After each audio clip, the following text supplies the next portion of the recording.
السلام علیکم ورحمۃ اللہ وبرکاتہ۔ اوتھینٹیکیشن آف اسلام میں خوش آمدید۔ کیسے ہیں آپ سب؟ امید کرتی ہوں خیریت سے ہوں گے۔ آپ صلی اللہ علیہ وسلم نے فرمایا خیرکم من تعلم القرآن وعلمہ، کہ تم میں سے بہترین شخص وہ ہے جو قرآن کو سیکھے اور سکھائے۔ تو الحمدللہ میں نے اپنے چینل پر تفسیر قرآن کا سلسلہ شروع کیا ہوا ہے، جس میں قرآن پاک کی تفسیر اوتھینٹک کتاب انوار البیان سے آپ کے ساتھ شیئر کر رہی ہوں، جو کہ محقق الاثر حضرت مولانا محمد عاشق الہی مہاجر مدنی رحمہ اللہ نے لکھی ہے۔ تو بہت اوتھینٹک کتاب ہے، جسے تفسیر میں آپ کے ساتھ شیئر کر رہی ہوں۔ تو قرآن پاک کو خود بھی سیکھ کے سمجھ کر پڑھنے والے اور اس پر عمل کرنے والے بن جائیں، اور اس ویڈیو کو آگے بھی شیئر کر دیجیے گا تاکہ یہ صدقہ جاریہ بن جائے آپ کے لیے بھی اور میرے لیے بھی۔ تو سورہ بقرہ کی تفسیر الحمدللہ چل رہی ہے، جس کی آیت نمبر 62 تک کی تفسیر میں آپ لوگوں کے ساتھ شیئر کر چکی ہوں۔ آج آیت نمبر 63، 64، 65 اور 66 کی تفسیر آپ کے ساتھ شیئر کروں گی۔ تو چلیے اپنی ویڈیو سٹارٹ کرتے ہیں، لیکن اس سے پہلے اگر آپ میرے چینل پر نیو ہیں تو میرے چینل کو سبسکرائب کر دیجیے اور میری ویڈیوز کو لائک اینڈ شیئر کر دیجیے، اور بیل آئیکن کو پریس کرنا مت بھولیے گا تاکہ میری ہر آنے والی نیو ویڈیو آپ کو مل سکے۔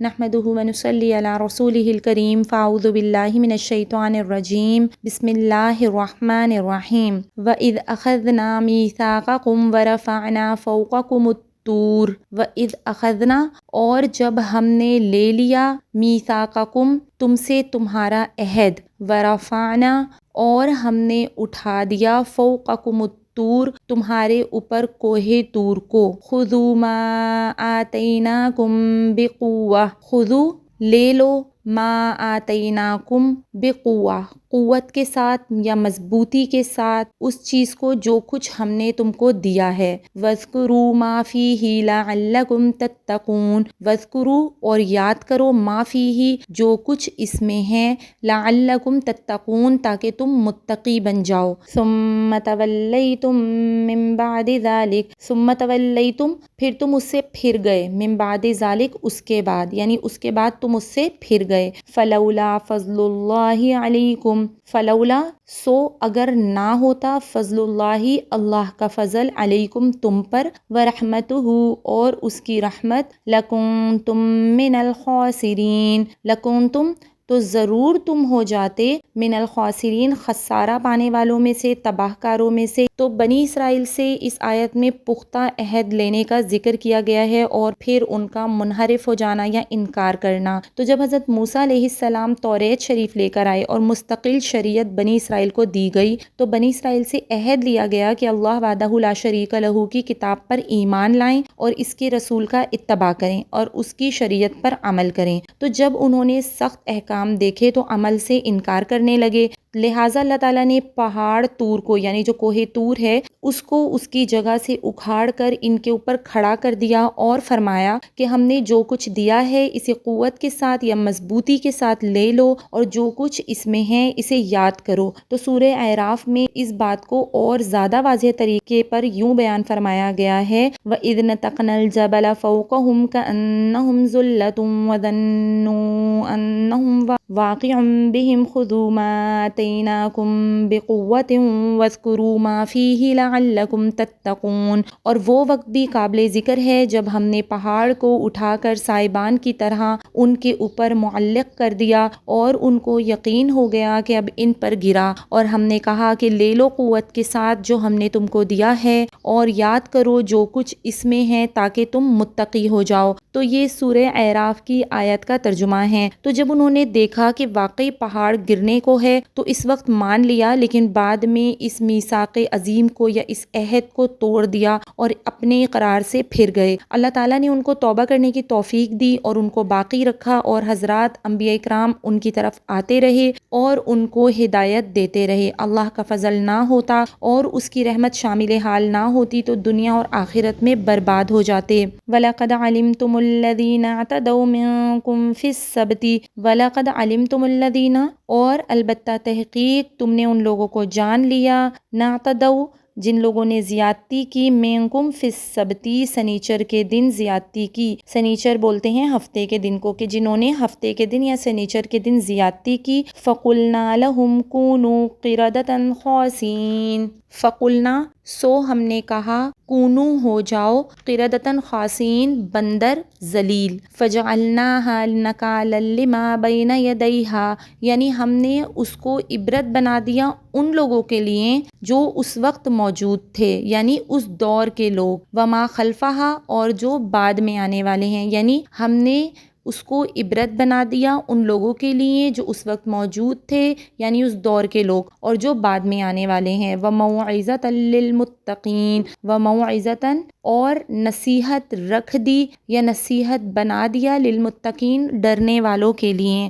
تو جیسے مسلمانوں کے دن جمعے کا دن معظم قرار دیا گیا ہے، اسی طرح یہود کے لیے سنیچر یا ہفتے کا دن معظم قرار دیا گیا ہے، اور اس کی تعظیم کے لیے یہ حکم بھی تھا کہ اس دن مچھلی کا شکار نہ کریں۔ ایک طرف تو یہ حکم تھا اور دوسری طرف ان کا امتحان تھا، اور وہ امتحان اس طرح تھا کہ دوسرے دنوں میں مچھلیاں عام حالت کے مطابق پانی میں اندر ہی رہتی تھیں، اور سنیچر کے دن یعنی ہفتے کے دن خوب ابھر ابھر کر پانی پر آ جاتی تھیں، جس کا تذکرہ سورہ اعراف کی آیت وَاسْأَلُوهُمْ عَنِ الْقَرْيَةِ الَّتِي كَانَتْ حَاضِرَةَ الْبَحْرِ میں فرمایا ہے۔ چونکہ سنیچر کے دن مچھلیاں خوب ابھر ابھر کر سامنے آ جاتی تھیں، اس لیے ان لوگوں نے ان کے پکڑنے کے لیے ہیلے نکالے، یعنی بہانے تلاش کیے، اور یہ کیا کہ سنیچر کا دن آنے سے پہلے جال اور مچھلی پکڑنے کے کانٹے پہلے سے ہی پانی میں ڈال دیتے تھے، چنانچہ مچھلیاں جو تھیں وہ ان میں پھنس کر رہ جاتی تھیں۔ تو جب سنیچر کا دن گزر جاتا یعنی ہفتے کا دن گزر جاتا تھا تو ان کو پکڑ لیتے تھے، اور اپنے نفسوں کو یہ یعنی اپنے نفس کو یعنی اپنے آپ کو یہ سمجھا لیتے تھے کہ ہم نے سنیچر کے دن ایک مچھلی بھی نہیں پکڑی، وہ تو خود سے جالوں میں اور کانٹوں میں آ گئیں، یہ جال اور کانٹے ہم نے تو جمعے کے دن ڈالے تھے۔ ان کو منع کرنے والوں نے منع کیا تو نہ مانے، لہٰذا اللہ پاک کی طرف سے ان پر عذاب آیا اور ان کو بندر بنا دیا گیا۔ تو جب یہ لوگ بندر بنا دیے گئے تو بندروں کی طرح آوازیں نکالتے تھے، ان کی دمیں بھی پیدا ہو گئیں۔ جو لوگ ان کو منع کرتے تھے وہ ان کے پاس گئے اور کہا کہ کیا ہم نے تم کو منع نہیں کیا تھا؟ تو وہ سر ہلا کر جواب دے دیتے تھے۔ سورہ مائدہ میں فرمایا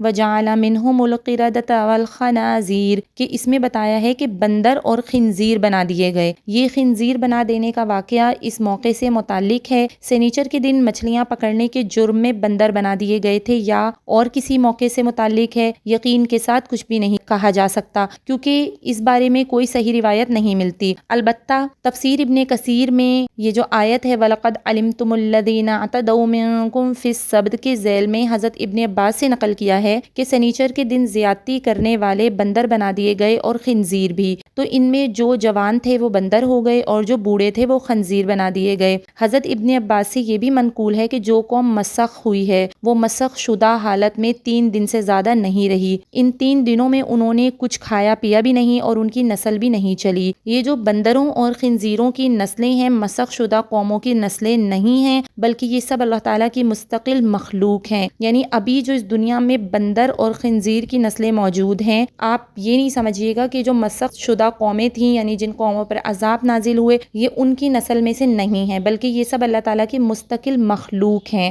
الجامع الصغیر میں بروایت حضرت سلمہ رضی اللہ تعالیٰ عنہ حضور صلی اللہ علیہ وسلم کا یہ ارشاد نقل کیا ہے کہ جو قومیں اللہ تعالیٰ نے مسخ کی یعنی ختم کر دی ان کی بقایا جات اور نسلیں نہیں ہیں۔ سیوطی نے اس حدیث کے حسن ہونے کی طرف اشارہ کیا ہے، تو اس واقعے کی مزید تفصیل انشاءاللہ سورہ اعراف میں بیان ہوگی۔ اللہ تعالیٰ کی طرف سے معاصی کی وجہ سے کئی طرح سے عذاب آتا رہا، ان میں سے ایک طریقہ صورتیں مسخ کر کے ہلاک کرنے کا بھی تھا۔ امت محمدیہ صلی اللہ علیہ وسلم اب تک مسخ کے عذاب سے محفوظ چلی آ رہی ہے، لیکن قرب قیامت میں مسخ ہوگا، جیسا کہ سنن ترمذی کتاب الفتن میں عزت تخذل فی دولہ کے آخر میں تصریح ہے، اور صحیح بخاری کی ایک حدیث میں بھی مسخ کیے جانے کا ذکر ہے کہ جتنے بھی عذاب آئے سب میں عبرت ہے ان لوگوں کے لیے جو عذاب کے وقت موجود تھے اور ان لوگوں کے لیے بھی جو بعد میں آنے والے ہیں، اور ان عذابوں میں نصیحت بھی ہے اللہ سے ڈرنے والوں کے لیے۔ خاص کر یہ مسخ کا عذاب تو بہت ہی زیادہ عبرتناک ہے۔ ہلاک تو ہو ہی گئے لیکن ہلاکت سے پہلے 3 دن جو بندر رہے اس میں سب کے لیے بہت بڑی عبرت اور نصیحت ہے، اسی لیے فرمایا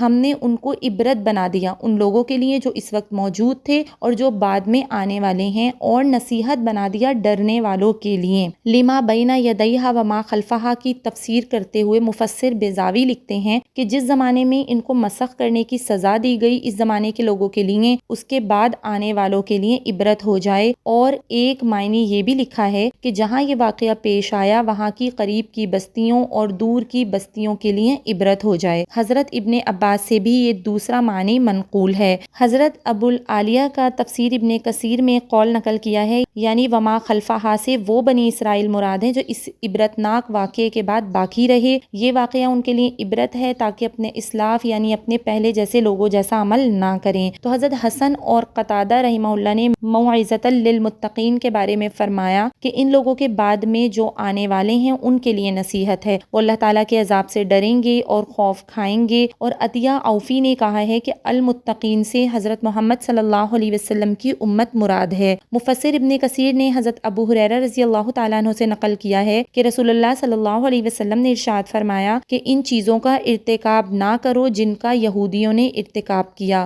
ہیلوں کے ذریعے یعنی بہانوں کے ذریعے اللہ کی حرام کی ہوئی چیزوں کو حلال مت کر لو۔ یہود نے ایک اور بھی ہیلا کیا یعنی ایک اور بھی بہانہ کیا، اور وہ یہ کہ ان پر چربی حرام کر دی گئی تھی۔ حضور صلی اللہ علیہ وسلم نے فرمایا اس کو انہوں نے اچھی صورت میں بنا کر بیچا۔ یہ بخاری اور مسلم شریف کی حدیث میں نے آپ کے ساتھ شیئر کی ہے۔ تو شرح حدیث نے اچھی صورت میں بنانے کا مطلب یہ لکھا ہے کہ چربی کو انہوں نے پگھلا دیا اور اس میں کچھ ملا کر دوسرا کوئی نام رکھ کر اس کو بیچ دیا اور اس کی قیمت کو کھا گئے۔ امت محمدیہ صلی اللہ علیہ وسلم میں اس طرح کے ہیلے رواج پا گئے ہیں، یعنی اس امت میں بھی اس طرح کے بہانے اور ہیلے رواج پا گئے ہیں۔ تو ایک حدیث میں ہے کہ حضرت صلی اللہ علیہ وسلم نے فرمایا کہ لوگ شراب کو حلال کر لیں گے۔ عرض کیا یہ کیسے ہوگا، حالانکہ اللہ تعالیٰ نے اس کی حرمت واضح طور پر نازل فرمائی ہے۔ تو آپ نے فرمایا یعنی وہ شراب کا دوسرا نام رکھ لیں گے اور اس طرح سے اس کو حلال کر لیں گے۔ تو آج کل ایسی باتیں سننے میں آ رہی ہیں، شراب پیتے ہیں لیکن نام دوسرا رکھ لیا ہے، سود لیتے ہیں اور اس کا نام کیا رکھ لیا ہے، نفع۔ زکوٰۃ کی ادائیگی سے بچنے کے لیے بھی مختلف تدبیریں اختیار کرتے ہیں، تصویریں اور مورتیاں حلال کرنے کے لیے مختلف بہانے اور ہیلے تراشتے ہیں، داڑھی کٹوانے کے جواز کے لیے حجتیں نکالتے ہیں، پردے کے بارے میں